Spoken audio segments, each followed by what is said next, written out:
Howdy there. Hey, this is Rockin Farrier. I thought I'd share with you a little blacksmith project that I did years ago, long before I had a YouTube channel. Anyway, this is a pair of Pioneer Hobbles. They were used by the pioneers back in the 1840s.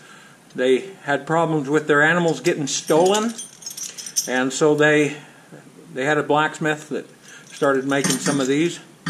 And so I decided that I needed a pair, so I took some steel, some 1-inch iron, swedged it out, and drew the ends out on these tangs, got them all ready, and then I forge welded all of this chain. So you can see a forge weld there where you take the steel and scarf it and lay it on each other, put flux in it, and then heat it to welding temperature and hammer it together, and then you can make chain. It's a tedious process. This is probably one of the biggest bunch of chain I made. I would hate to make chain for a living. It's a kind of a tedious process.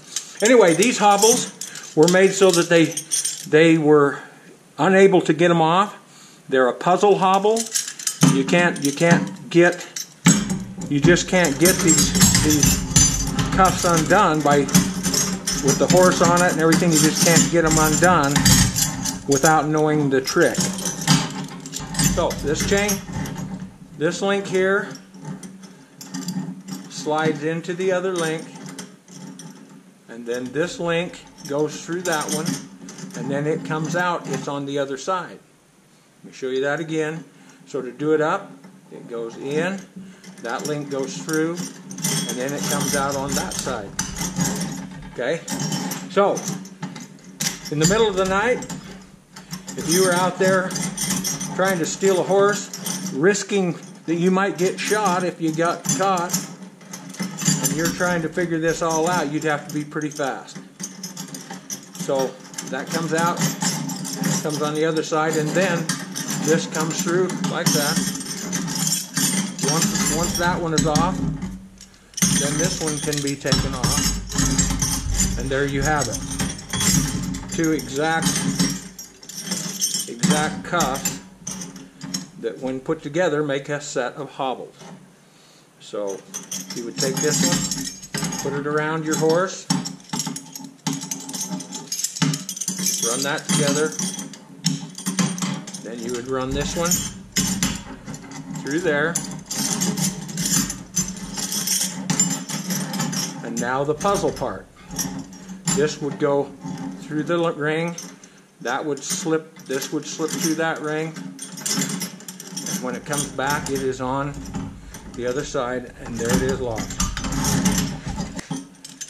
They would think that these hobbles would be really hard on the horse, but the exact is true. This steel is solid, and the horses respect it. And then it doesn't have anything that's going to soak up moisture. So if they get out in the swamp or go through a ditch or whatever happened up in the high lake country, and they get wet, these aren't going to scarf and take the hair off of your horse.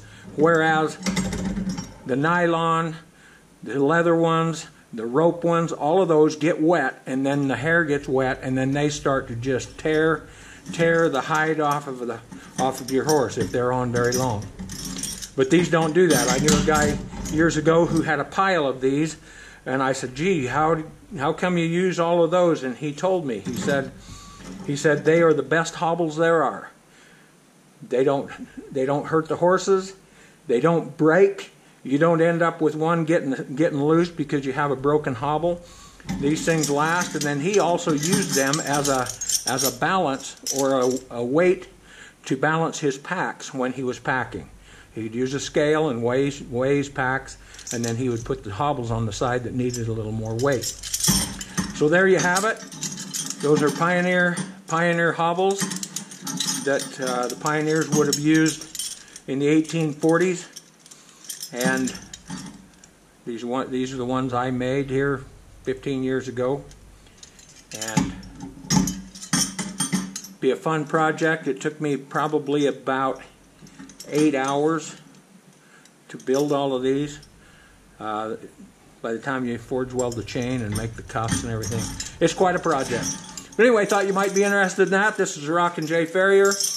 Until next time, like and subscribe, and we'll see you down the trail. Have a good one.